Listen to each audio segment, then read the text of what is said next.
Hi, how are you? What are you reading for the month of hearts? The day that I'm recording this, it's actually still January, but the goal for this reading vlog is for me to be able to post it, publish it around Valentine's Day, sometime around that date, even if I don't really celebrate it. Last year, my February TBR consisted of books featuring questionable relationships. This year, I have decided that I will read dark romance, dark love stories. Because why not? Will I ever have a reading vlog, a TBR, that's exclusively dedicated to pure, proper romance? That's fluffy, light, cute, feel good. Yes, I will have it sometime next year. I promise. I will have it because I deserve it. So what exactly do I mean by dark romance, by dark love stories?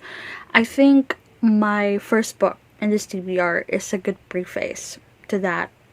Not to mention it's such a good transition book from my first reading vlog of this year, which consisted of contemporary coming of age. The Optimists Die First by Susan Nielsen. The title.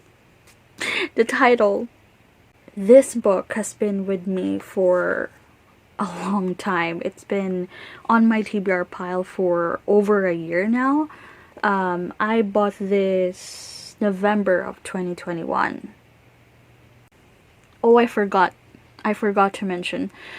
This reading vlog is also motivated by my desire to do a little bit of damage on my TBR pile, because some of the books there had been there for quite a long time, so I thought this would be a good chance to go through it.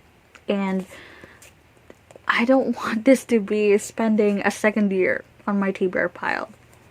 This is what hooked me in picking up this book. I said that on my book haul video where I talked about this. It says one pessimist, one optimist, one love story. As a matter of fact, I have already started reading this book today, and I'm already at page 179. I'm this far along, so I only have like, I don't know, 40 pages left. It's such a short book. By the way, this makes me super happy. I've used exclusively blue tabs on this book to match the cover design. And also, the bookmark that I'm using is also blue, which is, by the way, a gift from my baby brother Darren. Darren is always the one driving on my videos, if you've noticed. It says, just one more chapter.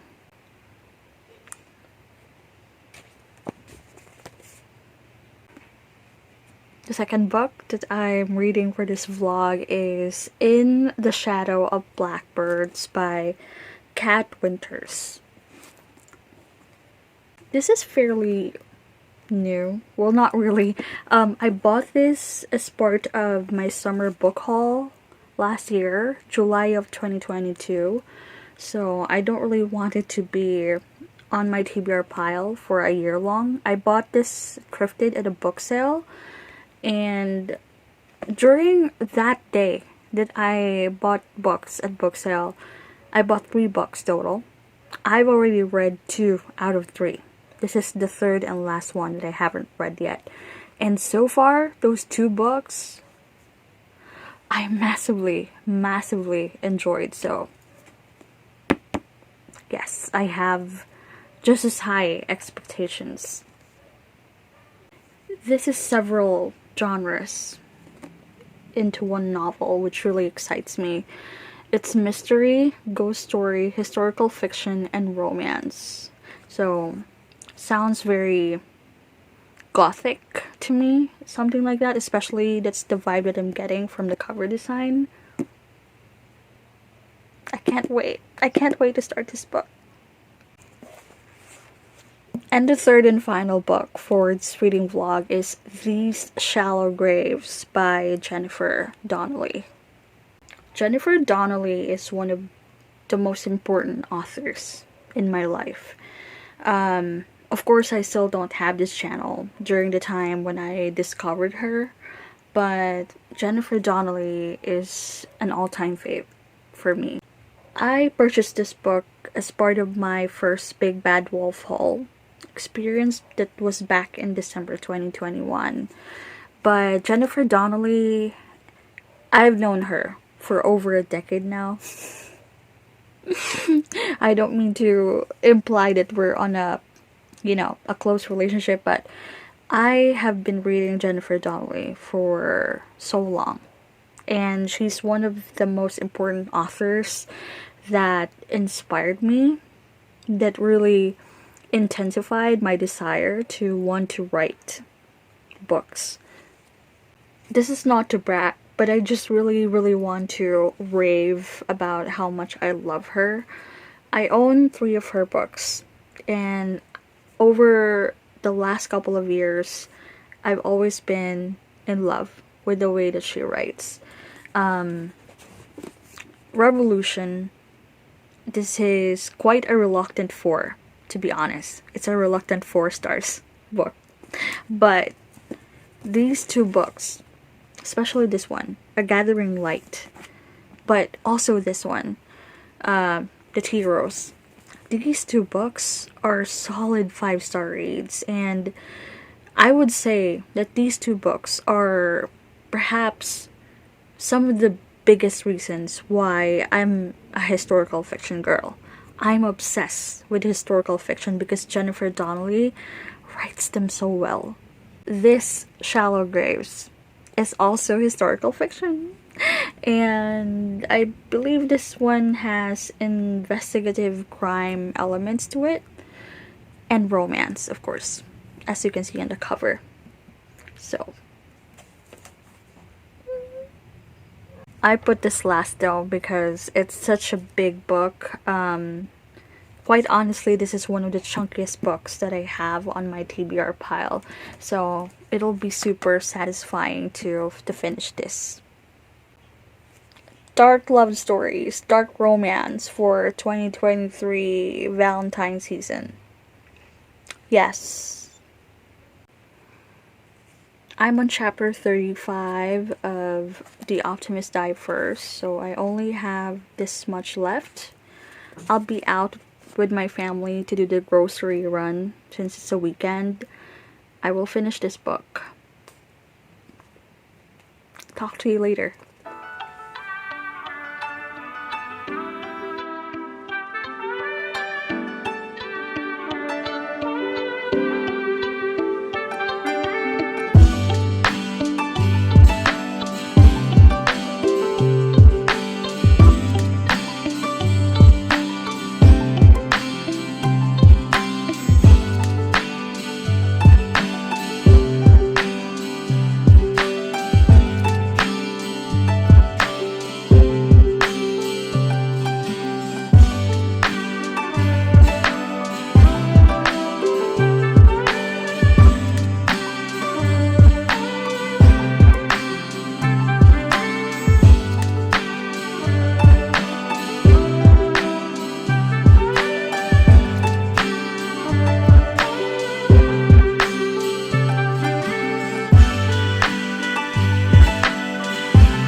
Hello, it's been a while since I've done an update. Another grocery run.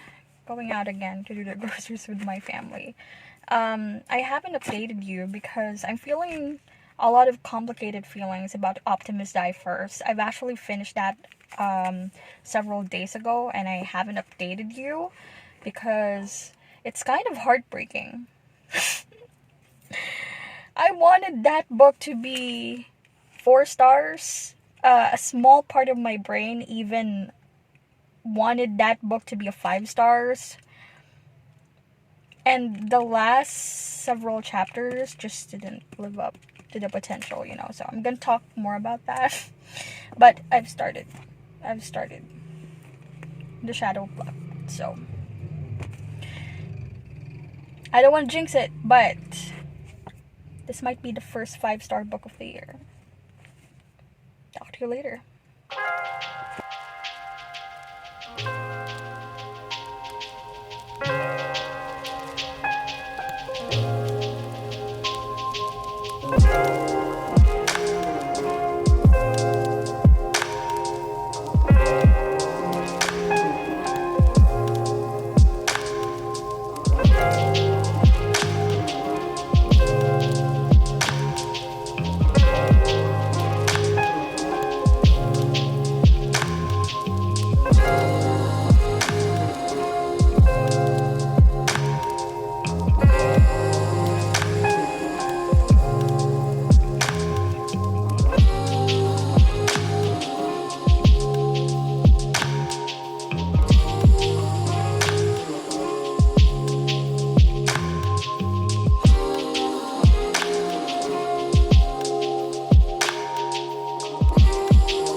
An update. I finally finished In the Shadow of Blackbirds. And can you tell? Can you tell how happy I am? Because, yes, my very first 5-star book of 2023. I typically prefer saving my thoughts for later, holding off on my comments for the overall wrap-up towards the end of reading vlogs, but something about this book is so special that I really wanted to document my thoughts and my feelings about it real time. As I finished the last page, I just really wanted to talk about it right now.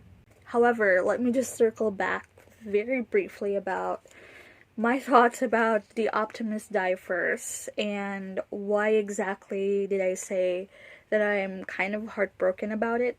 As time goes on, here's one thing that I'm learning more and more. Sometimes, if not most of the time, 3-star books give even more pain compared to 1-star and 2-star books. Because with 1-star and 2-star books, at least it's kind of straightforward and clear where the dislike and dissatisfaction is coming from. But with 3-star books, you know that they're not a bad book. You know that it's a good book. But you know that they could have been better. I would say 80% of this book is fantastic. It handled dark humor exceptionally well. The characters, the relationship dynamics, the diversity, the progressive awareness of their traumas, their psychological issues, their banter, lots of really good dialogue. There were so many instances while reading this book where I was feeling, the cliche saying that you feel like you're laughing at a funeral. That's how it felt, because the humor here is so irreverent and so unapologetic. Also, the way that they flirt, our male and female protagonists, I love how sassy and how simultaneously profound their conversations are. Like, let me read to you some example. I'm not a fatalist, I'm a pessimist. There's a difference. Why are you a pessimist? It's just common sense. You've heard about Darwin's theory of evolution? Survival of the fittest?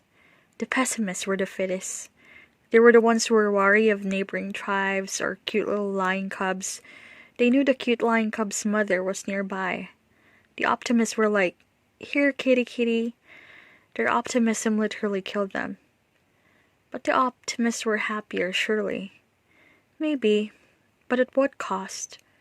Pessimists live longer lives, smaller lives, safer lives. Jacob indicated the scrapbook. This isn't a reflection of reality. You must have to dig deep to uncover the stories. That's the thing. I don't. Tragedies like this happen every day. It is reality. He shook his head, unconvinced. Okay, but why keep a record? Right. Right? But then the last 20% of this book happened, and I was like, okay. Like, I get it. The issue reveal happened. What really made me feel distant and in disbelief was their response and their reaction towards that reveal, because to me it felt like they squandered away the 80% that happened, because what was the point of that learning process that you've all been through? You guys work so hard to better yourselves, to improve, to have this character glow up, to have this personality development going on, only for you guys to... Okay. I get it. I get it that sometimes character developments take a turn for the worse when something really grave or something really major happens, but I don't know, it just didn't feel organic to me. I felt like it just happened for the sake of having the third final act dilemma. You get what I mean? So, okay. But who knows? Who knows, you know? Again, for the right kind of reader, this might be a 4-star, a 5-star. Don't mind me. This could work for you. It's really fun and funny, so. And let's now talk about In the Shadow of Blackbirds. Remember when I talked about the genres that are being attempted in this book? Mystery, ghost story, historical fiction, and romance? Would you believe it when I say that it's 5 stars across the board? It did all of those genres superbly.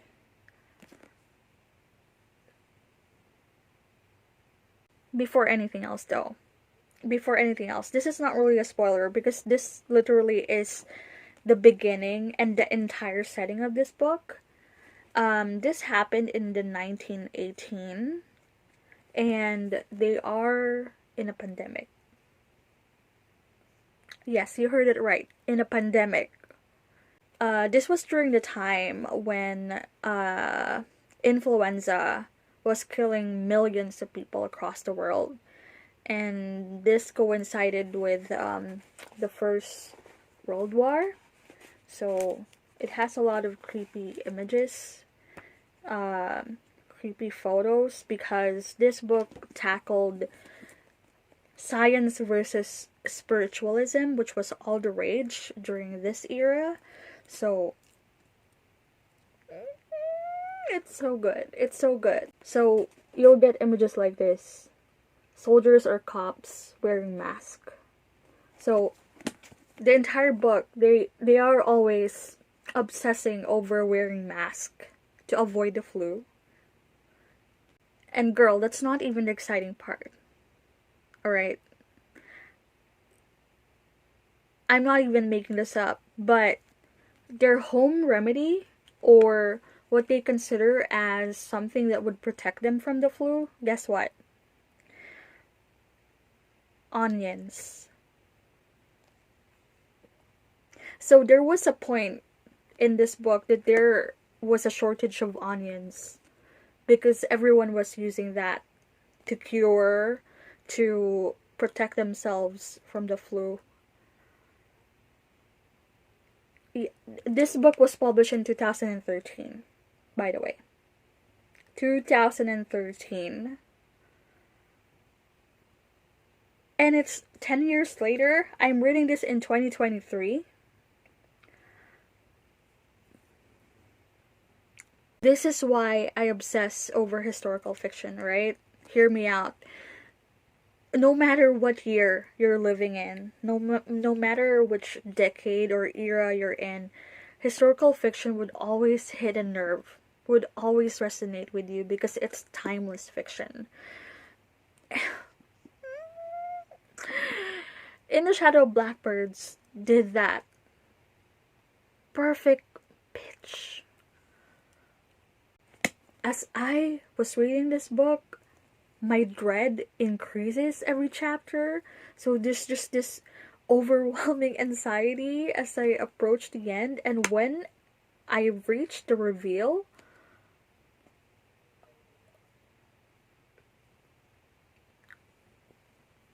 it's not even a thriller.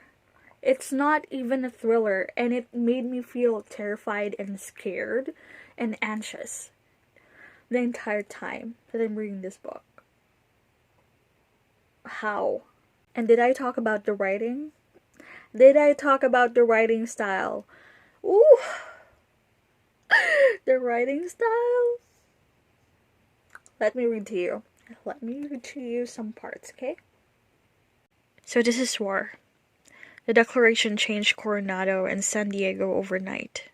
The men are all enlisting and everyone is hurrying to make sure we all look like real Americans. One of our neighbors held a bonfire in his backyard and invited everyone over to burn their foreign books. I stood at the back of the crowd and watched people destroy the fairy tales of Ludwig Tieck and the Brothers Grimm and the poetry of Goethe, Eichendorff, Rilke, and Hesse. They burned sheet music carrying the melodies of Bach, Strauss, Beethoven, and Wagner, even Brahms' Lullaby. I kept wondering what you would have done if you had caught people dropping books into a hissing fire. I imagined you running over, reaching into the flames and asking, "Have you all gone insane? Do you realize you're killing art and imagination, not the Kaiser's army?" But I stood there like a coward and kept quiet. I was afraid. I know this letter has turned much darker than what a birthday letter ought to be, but I find it hard to talk to people around here. Everyone wants to categorize the world as good or bad, right or wrong. There's nothing in between in their eyes. Be careful, Shell. It's a dangerous time to have unusual ideas. Make sure you truly know people before you offer them your trust. There are monsters lurking everywhere, it seems, and they sometimes disguise themselves as friends, neighbors, and patriots. God, I hope no one ever finds this letter and accuses me of being a traitor. That's not how I feel at all. I love our country. I just feel we've all gotten a little lost. Stay safe. Happy birthday. Your friend, Stephen. The creepy photographs in between chapters made me remember Miss Peregrine's Home for Peculiar Children. The creepy photographs in here is very reminiscent of what I see in this book.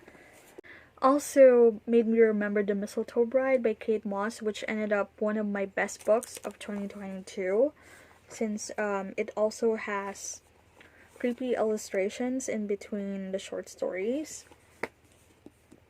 And if we're talking about the plot, though, I believe it's like a marriage in between The Lovely War and The Book Thief.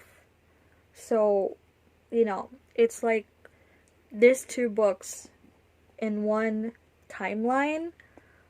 That's how it felt to me. So if you love both these books, definitely give this a try. And this also comes to mind because the way I rooted so hard for the protagonist of this book, that's exactly how hard I rooted and cheered for Mary Shelley Black, the protagonist of In the Shadow of Blackbirds. she's written so well. I love her. Kat Winters. Kat Winters, what a phenomenal storyteller. This is the kind of book that really deserves intense, overwhelming hype. I really wish this book becomes more popular. I love this. I love this so much. And since I mentioned Jennifer Donnelly, it is now time to move on to These Shallow Graves. It's such a gorgeous time to be a historical fiction girl, let me tell you. I know I'm also going to have a great time with this book.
I already finished These Shallow Graves.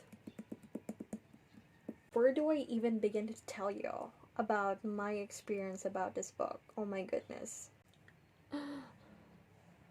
I nearly depleted all my pink and purple tabs in this book. I have had a lot of misconceptions about this. First of all, a historical fiction book this size, I was really mentally, physically, emotionally anticipating for this to take half a month for me to finish. And it only took me like a week. That's how much of a page turner it is. It's so accessible and so compelling. And before I knew it, I'm already at the end. I guess my key takeaway about this book, it's very, very deceitful. You will go into this book thinking, firstly, oh, this historical fiction, historical romance world sounds and looks very interesting.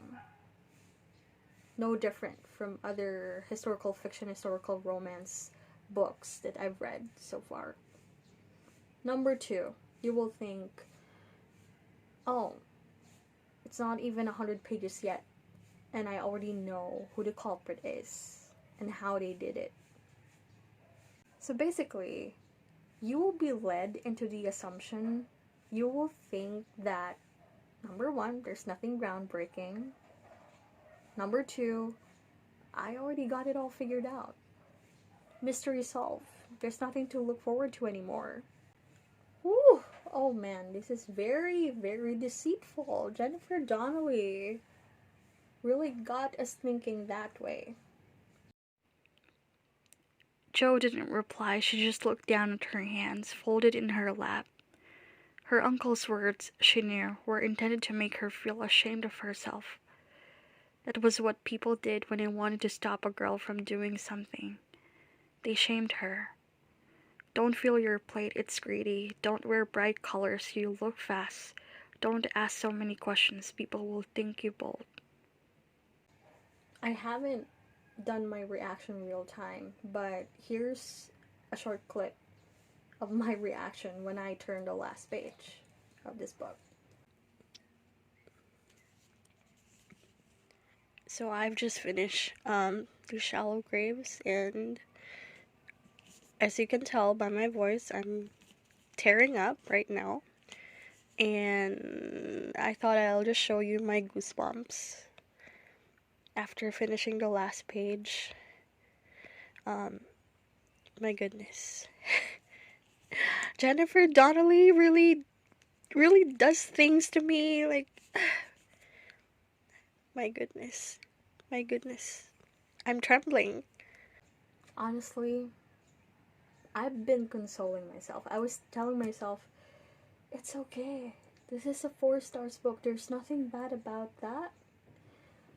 You have already been gifted 2 5-star books from this author. What more can you ask for? And it's not like this is a 1 star, 2 star, not even 3 stars. This is a 4 star book.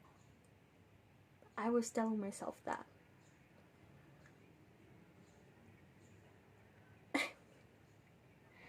Why did I even doubt Jennifer Donnelly?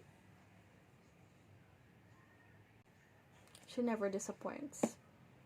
Never. My absolute favorite thing about this book is how her storytelling approach is very intentional. If you would feel like, how come this is alluded so easily? Why is this revealed so early? Or why is this happening? Trust. Trust that she has something in store for later. Is that a spoiler?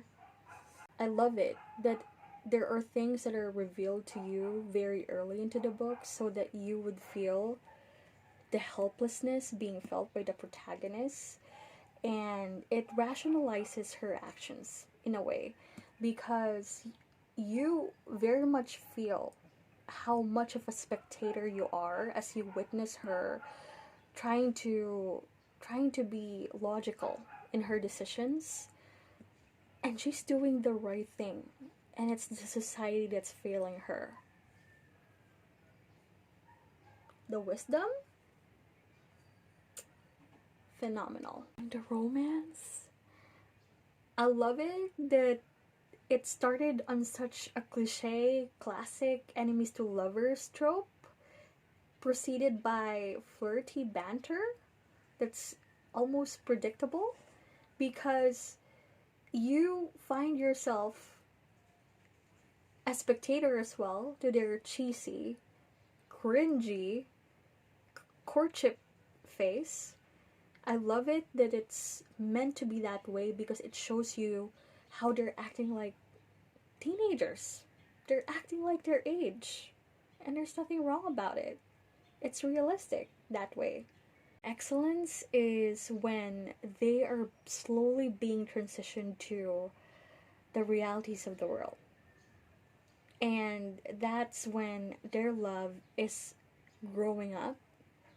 You're witnessing them seeing the darkness and the injustices and how society can be so cruel. And you witness them doubting and fighting and questioning their love. She curled up at the end of the bed, careful not to disturb Eddie, and nestled into the pillow. As she relaxed, she looked around the little room at Eddie's coat hanging on the back of the door, his fishing rod, typewriter, and books. What is his life like lived in this small room, she wondered. What would mine be like living here with him? Precarious, exciting, frugal, bohemian, all these words flashed through her mind, but one flashed more brightly than all the rest. Happy. We wouldn't have much, she thought, but we'd have each other. He'd get the job he wanted at the World or the Tribune. I'd get a job too. He'd never stop me from writing stories, real ones, about mill girls or the tailor or Faye. We'd eat breakfast together every morning at that little table, and that would be wonderful. And we'd fall asleep in each other's arms every night in his very bed, and that would be wonderful too, she thought, blushing. She was certain that with Eddie it would be wonderful. It would be romantic and tender, and nothing at all like Grandmama's blasted spaniels. The Shallow Graves. 5 stars.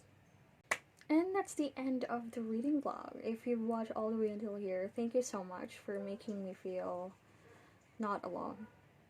Especially during this cold and cruel season. I've got a lot of other stuff planned for the rest of this month, and I can't wait to tell you. Happy Hearts Month to those who celebrate. Thank you so much for watching. See you next time.